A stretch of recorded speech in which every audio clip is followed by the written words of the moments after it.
नमस्कार साथियों, स्वागत है आपके अपने channel easy learn and higher target में। मैं हूं विकास कुमार और आज के इस सेशन में हम चर्चा करने के लिए जुड़े हैं ऑटोमोबाइल इंजीनियरिंग, जो कि मैकेनिकल इंजीनियरिंग फिफ्थ सेमेस्टर वालों को पढ़ना है।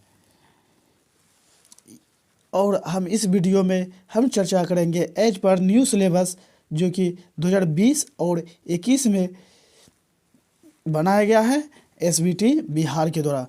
तो यदि आप हमारे चैनल पर पहली बार आए हैं तो कृपया हमारे चैनल को सब्सक्राइब कीजिए, अपने तमाम दोस्तों के साथ शेयर करें और यदि आपके पास कोई डाउट रह जाता है तो हमें कमेंट करना बिल्कुल ना भूलें। फर्स्ट चैप्टर जो है that is introduction to basic structure of an automobile.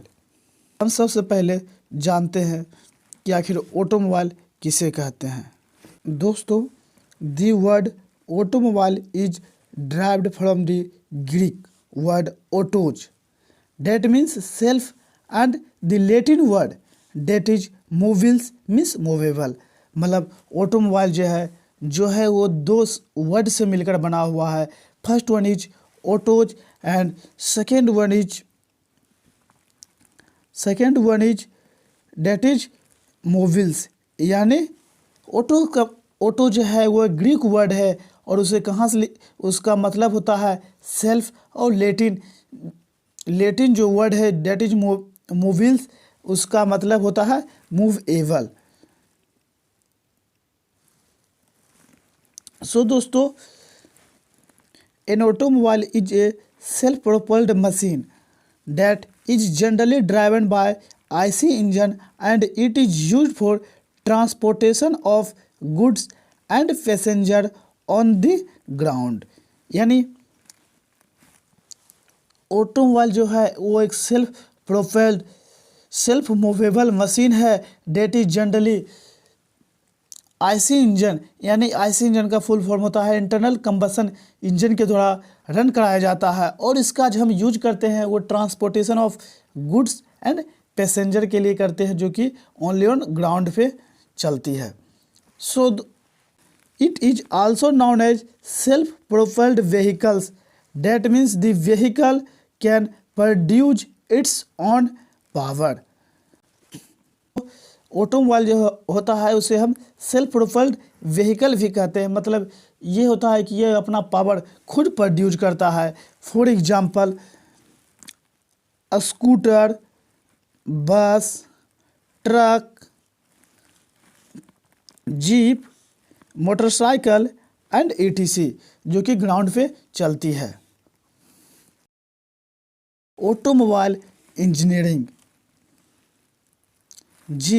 Automobile engineering जो कि आपको पढ़ना है। ऑटोमोबाइल और ऑटोमोटिव, यानी ऑटोमोबाइल और ऑटोमोटिव लगभग सेम है। ऑटोमोबाइल और automotive engineering is a branch of engineering in which we study all about the automobiles and have practiced to propel them। History of automobile की हिस्ट्री क्या है, कहाँ से स्टार्ट हुई, कैसे स्टार्ट हुई। So first one is the first automobile powered by steam engine was built in French by Captain Nicolas Cagnot in 1769 to 1770, attained a speed of about 25 mph in 15 minutes। It's mean कि जो first automobile जो था उसे run कराया गया steam engine के द्वारा। उसे किसने बनाया था? उसे बनाया था कैप्टन निकोलस कैगनॉट ने। कब बनाया? 1769 से 1770 ईस्वी में। और जब पहली बार ऑटोमोबाइल बनाया गया था तो 25 mph के 25 मीटर पर आवर की स्पीड ओनली इन 15 मिनट में अटेंड कर लिया था। सो इन इंडिया, अब बात करते हैं हम इंडिया की। In India the first motor car appear in 1897 for about 50 years from the 1897 the India was an importer of an automobile। मतलब पहली जो ऑटोमोबाइल जो था उसे अपेयर किया गया कब, 1857 में। कब से, 1857 से 50 वर्षों तक इंडिया जो था वो सिर्फ एक इम्पोर्टर था ऑटोमोबाइल की, मतलब दूसरा देश से लाता था और यहाँ के जनता को, यहाँ के लोगों की को बेच देता था। सो उसे हम इम्पोर्टर कहते हैं। सो हम next point is the late Bharat Ratna sir M Visvesvaraya made an automobile industry in India but government does not approve the plan. हमारे ये रत्ना सर हैं एम विश्वेश्वरैया, उन्होंने ऑटोमोबाइल इंडस्ट्री बनाया लेकिन भारत सरकार जो था उसे अप्रूव नहीं किया। After that in 1943 and 1944 two automobile factory namely Hindustan Motor Limited Calcutta and Premier Automobile Limited Bombay were set up in India। So यानी 1943 और 1944 में दो ऑटोमोबाइल फैक्ट्री इंडिया में लगाई गई थी, जो थी Hindustan motorcycle limited Calcutta and premier automobile limited Bombay, जो कि इंडिया में सेट किया गया था पहली बार। At present several automobile company are manufactured. Automobile introduction, यानी चैप्टर का इंट्रोडक्शन से हम स्टार्ट करते हैं।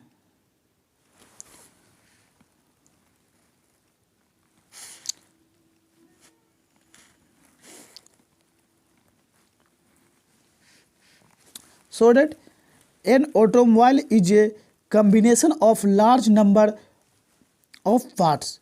It can be divided into two major constitutions, that is body and chassis।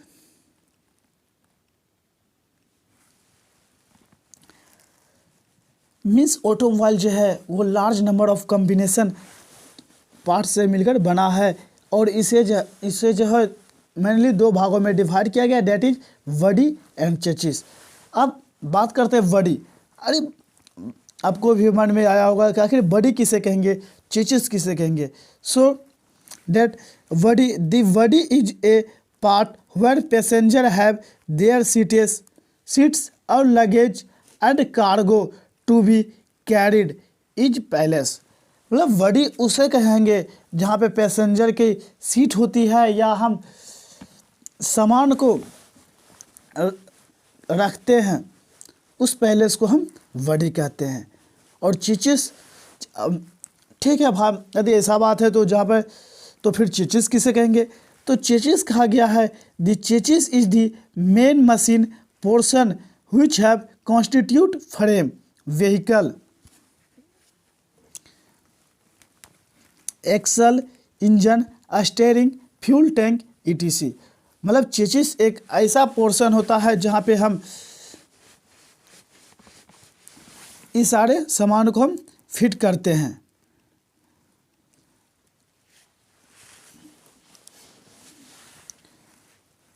सो अब हम बात करते हैं क्लासिफिकेशन ऑफ ऑटोमोबाइल। ऑटोमोबाइल की क्लासिफिकेशन के बारे में। ऑटोमोबाइल को देखिए सेवरल तरीक़ा से सेवरल पैरामीटर पे बांटा गया है। इसका पहला जो तरीका है जिसे हमने रखा है, that is according to purpose.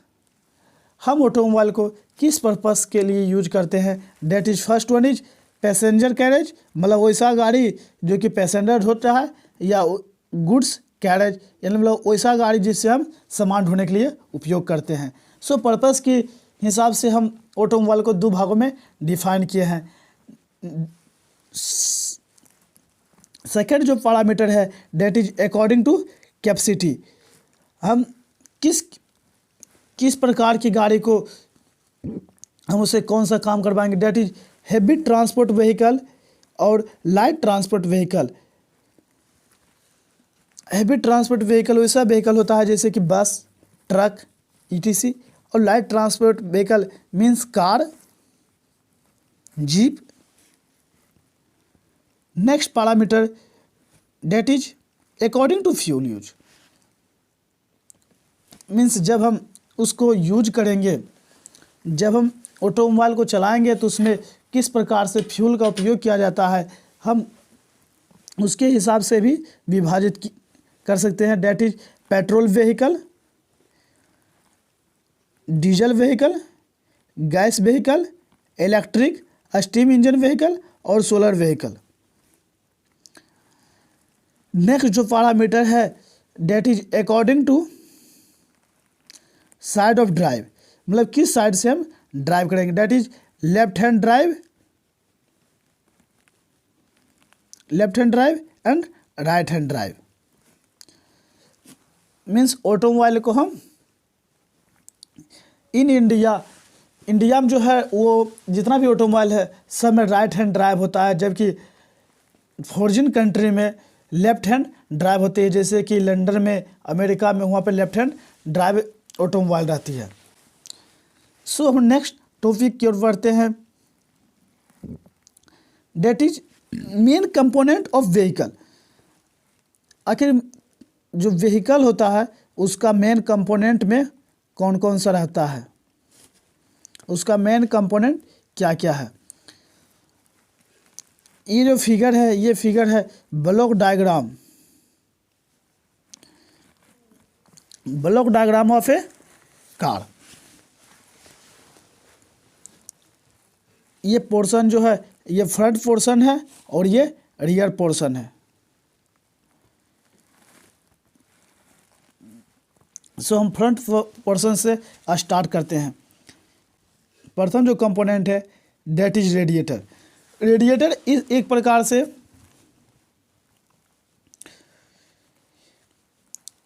वायु को क्लीन कर इंजन को मतलब कूलिंग करने में सहायता करती है.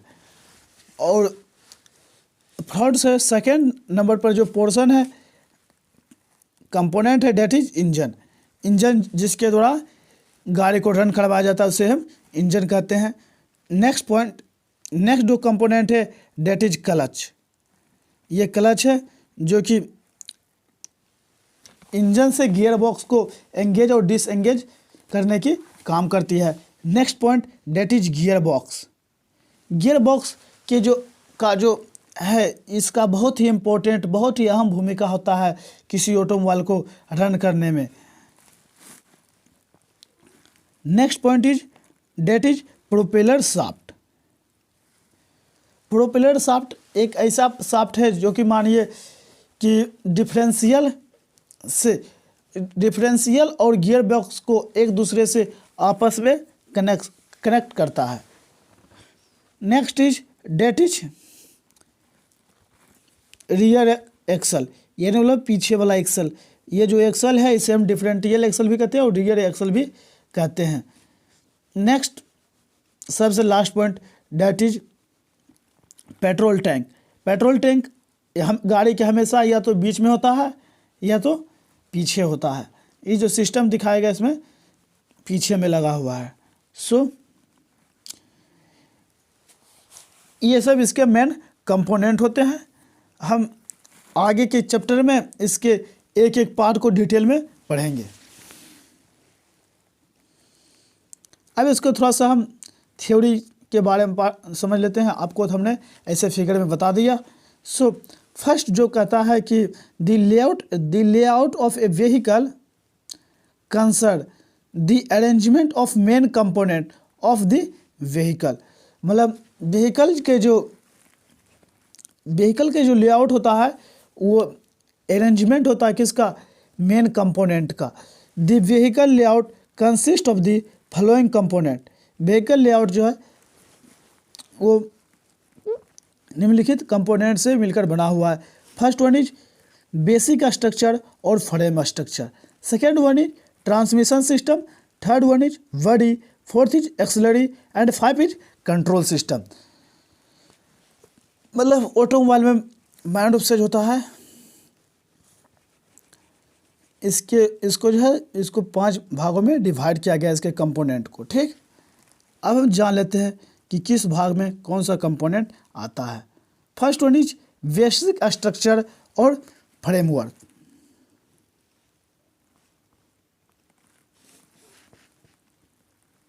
बेसिक स्ट्रक्चर और फ्रेमवर्क ये बोलता है the basic structure of an automobile is the main structure which has to support the various component as well as body of the vehicle. The assembled body without body is called chassis. Assembled vehicle without body को हम chassis कहते हैं। मतलब मान लीजिए कि गाड़ी लगा हुआ है, उसमें पैसेंजर कैरेज नहीं लगाएंगे तो उसे हम चेचिस कहेंगे। सो अब बात करते हैं कि बेसिक स्ट्रक्चर के अंतर्गत किस किस को रखा गया है। First one is frame, second one is suspension system, third one is axle, D one is wheels and fifth one is engine. मतलब बेसिक स्ट्रक्चर के अंतर्गत बेसिक स्ट्रक्चर को 5 भागों में डिवाइड किया गया है। Frame, suspension system, axle, wheel और engine. Next one is that is transmission system. Transmission system एक ऐसा सिस्टम होता है जिसके द्वारा हम पावर को एक स्थान से दूसरे स्थान पर ट्रांसमिट करते हैं, उसे हम ट्रांसमिशन सिस्टम बोलते हैं। This system of power transmission to driving wheel in required ratio of torque and speed is known as transmission system. Means transmission system हम उसे कहेंगे जब पावर के ट्रांसमिट करता है ड्राइविंग व्हील में required ratio of torque and speed, जितना हमको जरूरत पड़ता है उसमें अधिक करेगा तो हम उसे ट्रांसमिशन सिस्टम बोलेंगे। The entire mechanism that transmit the power from engine crankshaft to the rear wheel is known as transmission system. देखिए इसके 2 डिफिनेशन है, एक ऊपर वाला डिफिनेशन, एक ये डिफिनेशन हो गया और एक ये डिफिनेशन हो गया।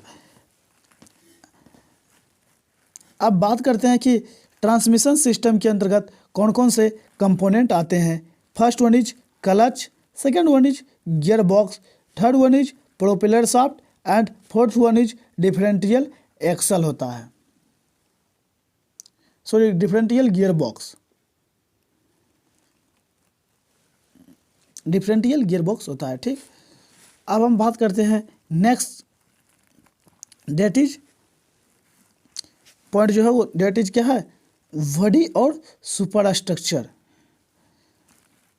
The body of a vehicle is normally designated to protect the passengers from the atmospheric effect.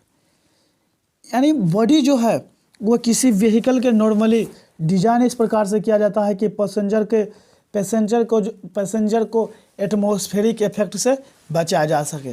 जैसे मान लीजिए बारिश हो रहा है, यदि बॉडी नहीं रहेगा तो पैसेंजर भीग जाएगा। यदि मानिए धूप हो गया तो यदि पैसेंजर बैठा हुआ है तो उसको धूप लगने लगेगी जो कि कंफर्टेबल फील नहीं करेगा।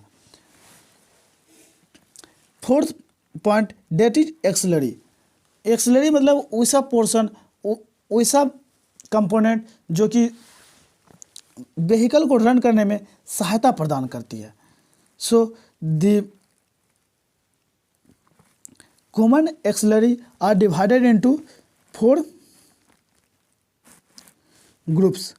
4 ग्रुप में इसे डिवाइड किया गया है। First one is supply system, second one is starter, third one is ignition system and D is auxiliary system and E जो है वो मिसलिनियस में आ जाता है। जैसे मान लीजिए आदि को छूट गया तो वो आ जाएगा, इसके अंतर्गत आ जाता है।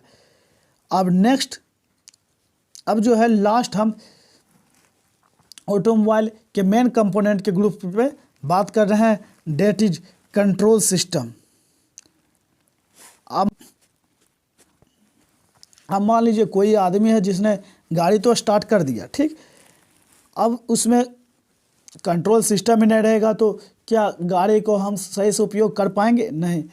तो उस स्थिति से बचने के लिए हमने गाड़ी में कंट्रोल सिस्टम को लगाया जाता है। कहता है कि the control system is the combination of following parts, मतलब कंट्रोल सिस्टम में फॉलोइंग पार्ट्स का होना अति आवश्यक है। First one is steering system. यदि मानिए स्टीयरिंग नहीं रहेगा तो क्या हम गाड़ी को सही दिशा में ले जा पाएंगे? नहीं। Second one is brake. यदि मानिए कि ब्रेक नहीं रहेगा तो हम रिक्वायर्ड जगह पे जहाँ पे हमको रुकना रहेगा वहाँ पे हम रुक पाएंगे? हम नहीं रुक सकते हैं। Third one is clutch. यदि क्लच का होना अति आवश्यक है। यदि क्लच नहीं रहेगा तो हमको गाड़ी को बार बार चालू और बंद करना पड़ेगा और ठीक से साथ काम भी ना करे और गाड़ी का जो लाइफ होगा वो शॉर्ट हो जाएगा। And third one is acceleration meter, जिसको हम एक्सीलेटर बोलते हैं, इसको भी होना अति आवश्यक है। सो दोस्तों आप बताइए, आप कमेंट कर बताइएगा कि आपको सेशन कैसा लगा। यदि आपको सेशन अच्छा लगा हो तो हमारे वीडियो को लाइक कीजिएगा और हाँ, अपने तमाम दोस्तों के साथ शेयर करना बिल्कुल ना भूलिएगा। यदि आप हमारे चैनल पर नए हैं तो कृपया हमारे चैनल को सब्सक्राइब कीजिए। यदि आप फेसबुक पेज पर देख रहे हैं तो हमारे पेज को फॉलो करना बिल्कुल ना भूलें। Thank you. मिलते हैं आपसे एक नए वीडियो के साथ, एक नए टॉपिक के साथ।